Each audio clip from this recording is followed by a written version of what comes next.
დათვლა შედეგების, მინდა კიდევ ერთხელ მიულოცო საქართველოს ეს მნიშვნელოვანი შედეგი ყველა ვინც ჩართული იყო ამ არჩევნებში, გულისხმობს საარჩევნო სუბიექტებს,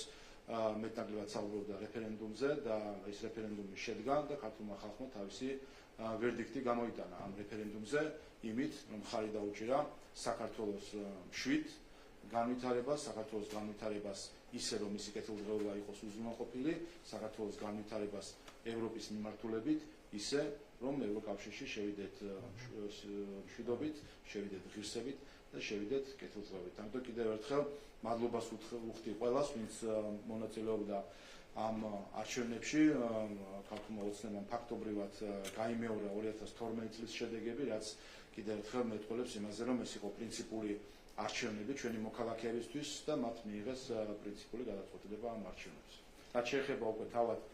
პარლამენტს, როგორც იცით, ახლა მიდის პროცედურები თავად საარჩევნო კომისიაში, დასრულდება დათვლა, ასევე სხვა პროცესები საჩირებთან დაკავშირებით.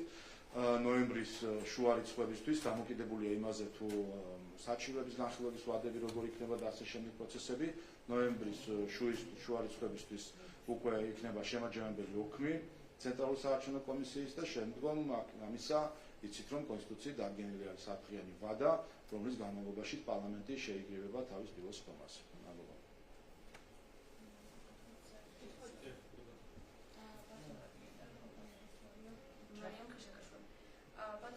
დარღვევებთან დაკავშირებითაც იყო საუბარი,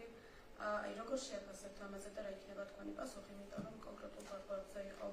მათ შორის საუბარი, თუმცა კონკრეტული პასუხი ვერ მოვისმინეთ, მოახდენდა თუ არა ეს დარღვევების შედეგებზე გავლენას? ხაროსებით ანახავს რა თქმა უნდა ნებისმიერ არჩევნებს, კითხვების დაისვა მაგალითად კონკრეტული ტიპის დარღვევებთან დაკავშირებით და მოხსენებისგან ცნობილი გახდა, რომ ის გულისხმობდა მაგალითად მხოლოდ ერთ საარჩევნო უბანს 3111-დან. კიდევ ერთხელ გავიმეორებ, რომ რა თქმა უნდა ხაროსები ყოველთვის ანახავს ნებისმიერ არჩევნებს, მაგრამ მთლიანობაში, რაც იყო მთავარი და პრინციპული, აღიარებულია ამ არჩევნების ლეგიტიმაცია, მათ შორის იმ ტერმინების გამოყენებით, რომლებსაც მიმართავდნენ მოხსენებლები და ზოგადად საუბარი იყო იმაზე, რომ არჩევნები იყო კონკურენტული თავის თავში გულისხმობს, რა თქმა უნდა, არჩევნების ძალიან ბევრ ასპექტს, მათ შორის ხმის მიცემის პროცედურას, არჩევნების დღე როგორ ჩადარდა, როგორ იყო წინა საარჩევნო გარემო და ასე შემდეგ. ხო, ანუ კიდევ ერთხელ ნებისმიერი ქვეყნის საარჩევნო ანგარიში რომ ნახოთ, რა თქმა უნდა, ყველგან არის დაფიქსირებული ინდივიდუალური ხარვეზები, მაგრამ მთავარია როგორია საერთო სურათი და როგორია არჩევნების საერთო შეფასება და თქვენ ყველა მიხილეთ ეს საერთო შეფასება. ბატონო ირაკლი, პირველი კითხვა თქვენთან მექნებოდა, თქვენთანაც ბატონ შალვა, თუ შეიძლება შემდეგ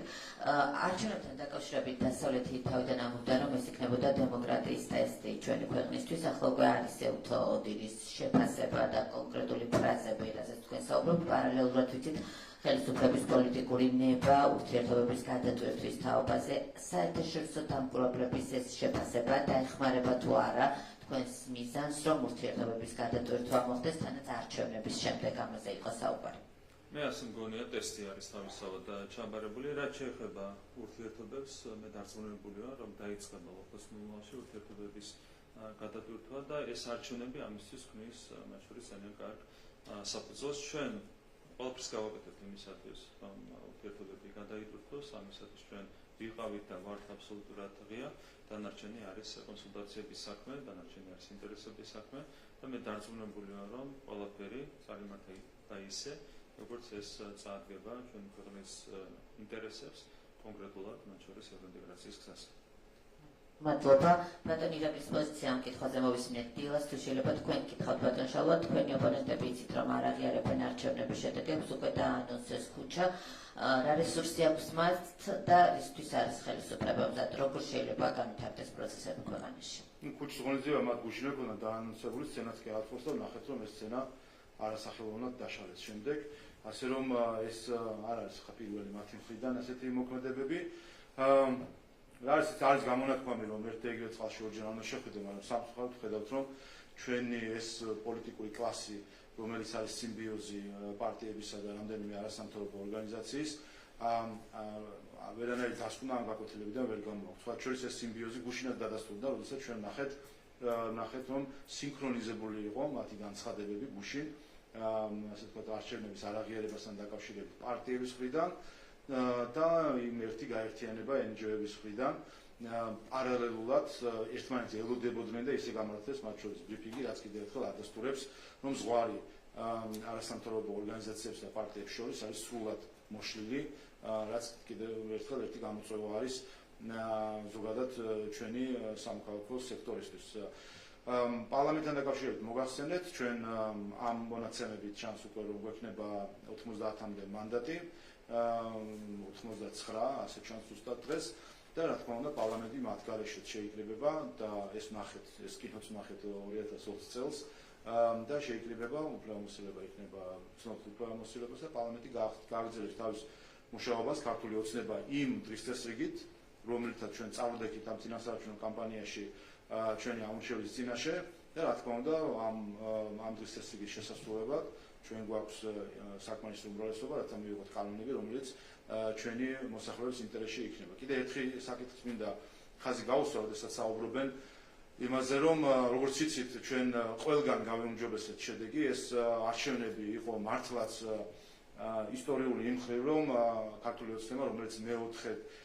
იღებს სახელმწიფო მანდატს, დაუმჯობესებული შედეგებით იღებს ამ მანდატს და არა უბრალოდ ინარჩუნებს და ყველგან გავედით პირველ ადგილზე, თავისთავად ყველა მუნიციპალიტეტში ყველგან გავიუმჯობესეთ შედეგები და ამისი მიზეზი მათ შორის გარდა იმისა, რომ ოპოზიციას რა თქმა უნდა არანაირი ვიტყოდი მორალური უფლებაც არ ჰქონდა, რომ წარდგენილიყო ამორჩევის წინაშე, მათ კამპანია არც კი უწარმოებია და შემდეგ უკვირთ, რომ მათი მხარდაჭერა იყო ასეთი დაბალი და შესაბამისად არც კი ჰქონდათ კომუნიკაცია მოქალაქეებთან. აქედან გამომდინარე ჩვენი მოქალაქეების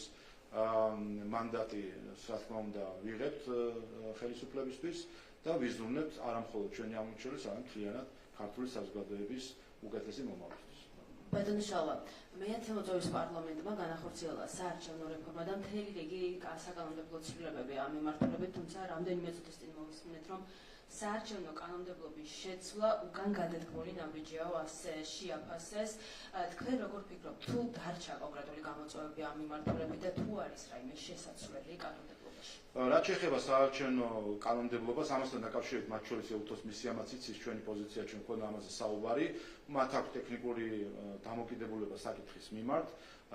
და ჩვენ რა თქმა უნდა გვაქვს პოლიტიკური პასუხისმგებლობა, როდესაც კანონმდებლობას ვიღებთ. საუბარია მაგალითად იმაზე, რომ როგორ მოხდეს არჩევა ცესკოს თავმჯდომარის, იცით თქვენ, რომ პრეზიდენტთან იყო მანამდე პრეროგატივა, რეგლამენტით გათვალისწინებით, რომ წარმოედგინა კანდიდატურა, ასევე უმრავლესობასთან დაკავშირებული რეგულაციები, ისევე როგორც მოადგილესთან დაკავშირებული რეგულაციები. ჩვენ რომ არ შეგვეცვალა ეს კანონმდებლობა, ამ არჩევნებს ვერ ჩაატარებდა არჩეული ცესკოს თავმჯდომარე. მე რა უნდა გვენახა გამოწვევები რა იქნებოდა ამ არჩევნების, როდესაც ბატონი სიორიძე, ლელოს პოლიცსაბჭოს წევრი, ჩაატარებდა არჩევნებს და ნახეთ თქვენ, რომ მათ ისინი ბოიკოტს უცხადებენ შედეგებს. ასე რომ, რა თქმა უნდა, ჩვენ გარდა იმისა, რომ ვუყურებთ რაღაც ტექნიკურად სამართლებრივ რეგულაციებს და კიდევ ერთხელ ეს ეუთოს მისია კარგად იცის ამასთან დაკავშირებით ჩვენი არგუმენტაცია. ჩვენ გვაქვს პოლიტიკური პასუხისმგებლობა ჩვენს ქვეყანაზე, ჩვენ ქვეყანას ვერ ჩავაყენებდით ჩიხურ მდგომარეობაში, როდესაც ვერ იქნებოდა არჩეული თავმჯდომარე და ორი წევრი, იცით, სამი წევრი იყო ასარჩევი და ჩიხში იყო შესული მთლიანი პროცესი, ვინაიდან ოპოზიცია არ თანამშრომლობდა უმრავლესობასთან და არ თანამშრომლობდა ერთი მიზეზის გამო, იმიტომ რომ ეს ბლოკირება არჩევისა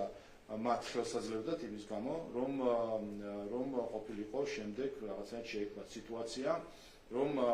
მათი პოლიცსაბჭოს წევრი ყოფილიყო ცესკოს თავმჯდომარე და ლელოს ჩაეტარებინა, ლელოს პოლიცსაბჭოს ჩაეტარებინა არჩევნები. ეს რა თქმა უნდა უკვე აბსურდი იქნება და მე გენახათ უარყოფითი დასკვნები იმ არჩევნებთან დაკავშირებით. ასე რომ ამ მხრივ კიდევ ერთხელ ჩვენ საკმაოდ მყარი პოლიტიკური და ისევე სამართლებრივი პოზიციები გვაქვს, ვინაიდან აქვე შეგახსენებთ არც ერთ ქვეყანაში კოალიციური უმრავლესობით არ აირჩევა ცესკოს წევრები თუ ხელმძღვანელები. ჩვენ თავის დროზე იცით, რომ ეს იყო ნაწილი მათ შორის შეთანხმებისა, თუმცა ამ შეთანხმებამ არ გაამართლა, იმ მხრივ რომ ოპოზიციამ თავისუფლი პასუხისმგებლობა არ აიღო, ამიტომ ამ შეთანხმებიდან რა თქმა უნდა გამომდინარე ჩვენ რეგულაციას შევცვალეთ, თუმცა ეს არ არის, ეს შეიძლება იყოს ცვლილება მანამდე არსებულ რეგულაციასთან, მაგრამ ეს არანაირად არ არის ევროპულ სტანდარტებს მიღმა რეგულაცია, რაც ჩვენ გვაქვს და მათ შორის ამ არჩევნებას და თავად ეუთო ოდერის დასკვამ, სადაც შექებული არის ცესკოს საქმიანობა სრულად დაადასტურა, რომ სწორი იყო პარლამენტის გადაწყვეტილება, რომ ეს ჩარჩო ასე მოეწყო.